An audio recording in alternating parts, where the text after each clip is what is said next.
اور اللہ نے ان کو وہ شرف عطا فرمایا کہ قرآن پڑھنے یقین مانے موتی میں رو رہے ہیں۔ اگر آپ میں سے کوئی یہ مجھے کہے بھائی صاحب سے سپیڈ تیز کرے تو پھر وہ مالا تعلمون یا وہ مالا تعلمون مالا تعلمون کی سمجھ آئے گی آپ کو۔ اس طرح ٹھیک ہے انشاءاللہ۔ اس کا میں نے حل یہ سوچا ہے قاری صاحب انشاءاللہ دو دو تین تین رکوع شب کی نماز میں، دو تین رکوع فجر کی نماز میں پڑھ دیں گے، 6 رکوع نکل گئے، باقی آپ کے تقریباً کوئی 8 یا 9 رکوع بچ جائیں گے، ایک رکعت میں ایک رکوع پڑھیں گے۔ کیا خوبصورت لذت طریقے سے انشاءاللہ ہم انہی معاملات کو دیکھیں گے اور انہی رکوع کی تفسیر اور خلاصہ بیان کروں گا، ٹھیک ہے؟ یہ ٹھیک ہے انشاءاللہ۔ ابھی جو ہم نے پڑھا اس میں رب العالمین نے بنی اسرائیل سے کچھ عہد و پیمان۔ آپ دیکھیں بنی اسرائیل کے لوگ کون تھے۔ یہاں پہ میں ذرا یہ بتاؤں کہ موسیٰ علیہ السلام کے بارے میں آتا ہے نبی اکرم صلی اللہ علیہ وسلم نے فرمایا کہ بہت بڑی جماعت ہوگی حشر کے میدان میں سمجھوں گا کہ شاید یہ میری امت ہے، لیکن مجھے بتایا جائے گا کہ یہ آپ کی امت نہیں، حضرت موسیٰ علیہ السلام کی امت ہے۔ پھر میرے نبی نے فرمایا جب میری امت آئے گی تو زمین بھی اور آسمان کے کونے جو وہ بھر جائیں گے، مجھے بتایا جائے گا کہ اے محمد صلی اللہ علیہ وسلم یہ آپ کی امت ہے۔ اللہ رب العالمین نے فرمایا یا بنی اسرائیل اذکروا، اے بنی اسرائیل کے لوگوں یاد کرو نعمتی التي انعمت علیکم، میری ان نعمتوں میں سے وہ نعمت جو میں نے تم پر کی، انی فضلتکم علی العالمین، میں رب نے تمہیں پورے اس وقت جہانوں پر فضیلت دی ہوئی۔ ان کے وقت کی بات ہے کہ اللہ رب العالمین نے بنی اسرائیل کو اس وقت تمام جہانوں پر کیا کیا؟ فضیلت دی ہوئی تھی۔ فضیلت جب اللہ نے دی اور اللہ نے ساتھ میں اپنی نعمتوں کا ذکر کرتے ہوئے فرمایا وَإِذْ نَجَّيْنَاكُمْ مِنْ آلِ فِرْعَوْنَ، جب میں نے تمہیں آل فرعون سے بچایا۔ اب دیکھیے کہ فرعون کیا کرتا تھا؟ يَسُومُونَكُمْ سُوءَ الْعَذَابِ يُذَبِّحُونَ أَبْنَاءَكُمْ وَيَسْتَحْيُونَ نِسَاءَكُمْ، اسے انہیں مختلف قسم کے عذاب چکھاتا تھا، بیٹوں کو ذبح کر دیتا تھا، بیٹیوں کو زندہ رکھتا تھا۔ وفی ذالکم بلاء من ربکم عظیم، یہ تمہارے رب کی اس میں بہت بڑی نشانی ہے۔ اب ہوا اس طرح کہ وَإِذْ فَرَقْنَا بِكُمُ الْبَحْرَ، موسیٰ علیہ السلام کے حوالی ہیں، ساتھ موسیٰ علیہ السلام ہیں، بھاگتے جا رہے ہیں، پیچھے فرعون کی فوجیں ہیں، بھاگتے بھاگتے آگے سمندر آ گیا۔ اب یہ کہنے لگے موسیٰ بربادی ہے، ایمان ایسا تھا۔ موسیٰ علیہ السلام کہنے لگے پریشان نہ ہو، انشاءاللہ اللہ کوئی نہ کوئی راستہ نکالے۔ رب العالمین نے فرمایا کہ موسیٰ آپ نے کیا کرنا ہے؟ اپنا آسا پانی میں ماری، پانی میں آسا مارا، کتنے راستے نکل آئے؟ 12 راستے نکل آئے۔ یہ سارا ذکر رب العالمین نے اس میں فرمایا۔ میں آپ کو جو ہے نا وہ وَإِذِ اسْتَسْقَىٰ مُوسَىٰ لِقَوْمِهِ فَقُلْنَا اضْرِب بِّعَصَاكَ الْحَجَرَ فَانْفَجَرَتْ مِنْهُ اثْنَتَا عَشْرَةَ عَيْنًا۔ اسی طرح جب ایک صحرا میں پہنچے تو وہاں پہ بھی پانی نہیں تھا، اللہ نے کہا کہ اس پتھر پہ آسا ماریے، آسا مارا، اس میں سے کتنے چشمے نکلے؟ 12 چشمے نکل آئے۔ فَانْفَجَرَتْ مِنْهُ اثْنَتَا عَشْرَةَ عَيْنًا قَدْ عَلِمَ كُلُّ أُنَاسٍ مَشْرَبَهُمْ، ایک ایک قبیلے کو ایک ایک جو ہے وہ ان کے چشمے پہ نام بھی لکھا نکل آیا۔ کُلُوا وَاشْرَبُوا مِن رِزْقِ اللَّهِ وَلَا تَعْثَوْا فِي الْأَرْضِ مُفْسِدِينَ، یہ خلاصہ ہے۔ اللہ نے کہا کھاؤ پیو، میری زمین پہ فساد کرنے والا بندہ اللہ کو پسند نہیں ہے۔ اب دیکھیے کہنے لگے، اللہ کہتے ہیں کہ میں نے ان کو کیا کیا؟ وَظَلَّلْنَا عَلَيْكُمُ الْغَمَامَ، یہ چلتے جا رہے سفر میں اور یہاں سایہ نہیں، اللہ کہتے ہیں میں نے بادلوں کا سایہ دیا۔ اور اللہ کہتے ہیں کہ وَأَنزَلْنَا عَلَيْكُمُ الْمَنَّ وَالسَّلْوَىٰ، میں نے ان کو من و سلویٰ دیا۔ اب اس کی تفسیر میں بھی جانے کی ضرورت نہیں، آپ علماء سے سنتے رہتے ہیں۔ انہوں نے کیا کیا؟ انہوں نے کہا وَإِذْ قُلْتُمْ يَا مُوسَىٰ لَن نَّصْبِرَ عَلَىٰ طَعَامٍ، موسیٰ ہم ایک کھانے پہ اکتفا کر سکتے نہیں۔ اب دیکھیے کہیں ہمارے سے تو نہیں ہے، 4 دن گھر میں دال پک جائے تو کہیں لڑائی ہوئی، آلو کھاتا کے مانگ تو نہیں جاتے، اللہ کی نعمتیں ہے نا۔ اب کہنے لگے پھر کیا کریں؟ فَادْعُ لَنَا رَبَّكَ يُخْرِجْ لَنَا مِمَّا تُنبِتُ الْأَرْضُ مِن بَقْلِهَا قِثَّائِهَا فُومِهَا وَعَدَسِهَا وَبَصَلٍ، پیاز، ککڑی، مسور کی دال، سبزی، اس طرح کی چیزیں یہ کس نے مانگی تھی؟ بنی اسرائیل والوں نے۔ اللہ نے کہا قَالَ تَسْتَبْدِلُونَ الَّذِي هُوَ أَدْنَىٰ بِالَّذِي هُوَ خَيْرٌ، آپ بہتر چیز کو ادنا چیز کے ساتھ بدلنا چاہتے ہو؟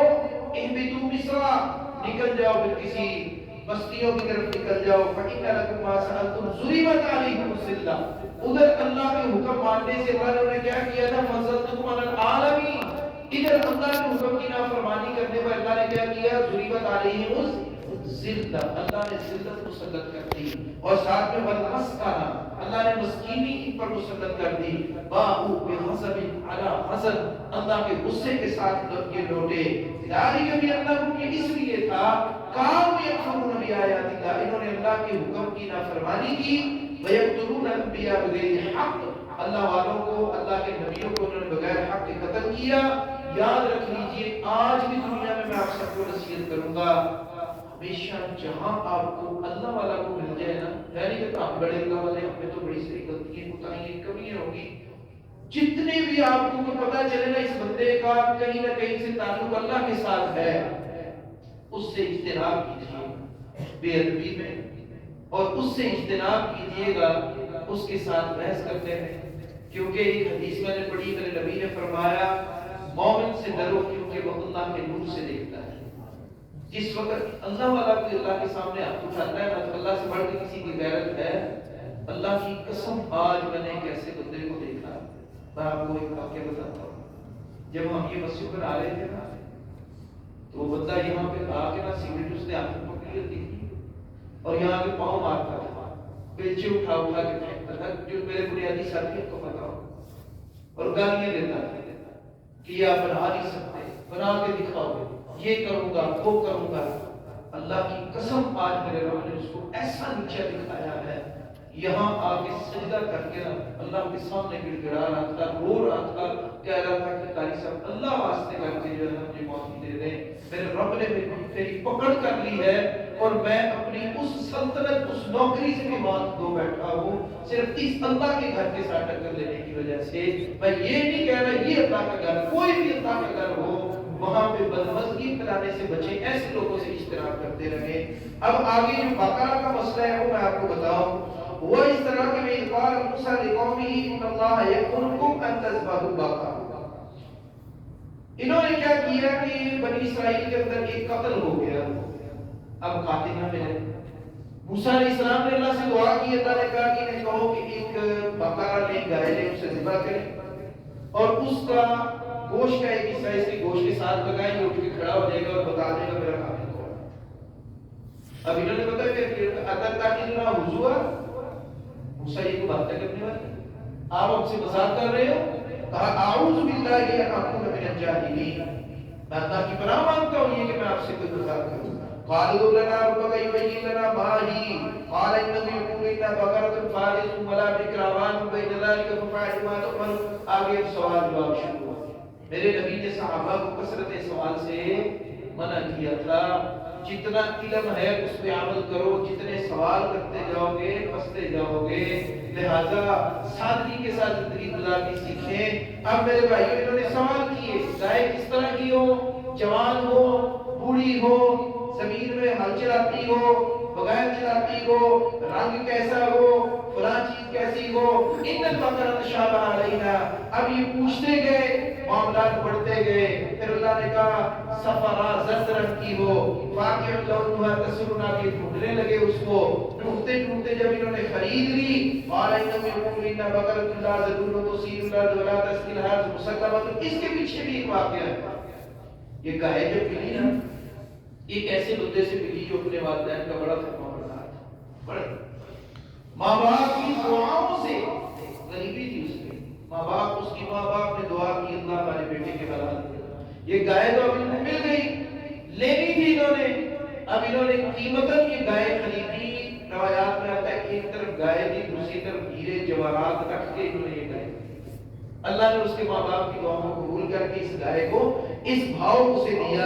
وَإِذْ قَتَلْتُمْ نَفْسًا فَادَّارَأْتُمْ فِيهَا وَاللَّهُ مُخْرِجٌ مَا كُنتُمْ تَكْتُمُونَ۔ اللہ نے وہ سامنے کر دی جس کو چھپا رہے تھے، فَقُلْنَا اضْرِبُوا بِبَعْضِهَا، اب اس کے گوشت کا ایک حصہ اٹھایا لگایا، كَذَلِكَ يُحْيِي اللَّهُ الْمَوْتَى، اللہ نے اس مردے کو کیا کیا، زندہ کر دیا، اور اس نے بتا دیا وَيُرِيكُمْ آيَاتِهِ لَعَلَّكُمْ تَعْقِلُونَ۔ اللہ کہتے ہیں اللہ اپنی آیات کو اسی طرح سے بیان کرتا ہے، اسی طرح دکھاتا ہے تاکہ تم کیا ہو جاؤ، عقل مند ہو جاؤ۔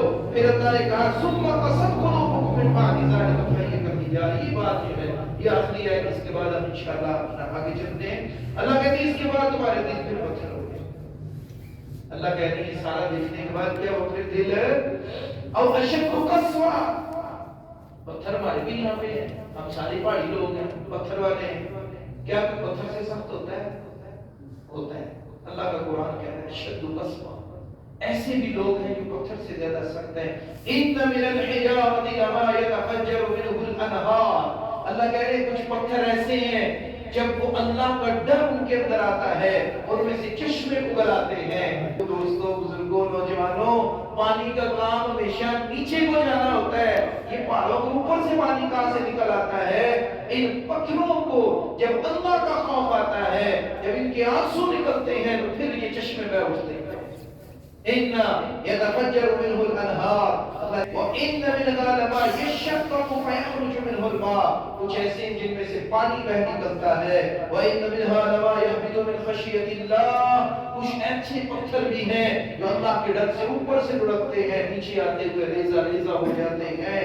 وما الله بغافل عما تعملون، یاد رکھ لو جو بھی تم عمل کر رہے ہو اللہ اس سے ہرگز غافل نہیں ہے۔ تو میں اللہ رب العالمین کی بارگاہ میں اقدس میں دعا کروں کہ اللہ ہمیں قرآن سن کر سمجھ کر اس پر عمل پیرا ہونے کی توفیق عطا فرما۔ قرآن حکیم کے اندر جو مسائل آئیں گے انشاءاللہ ان کو بھی کھول کر بیان کیا جائے گا۔ جزاک اللہ خیر۔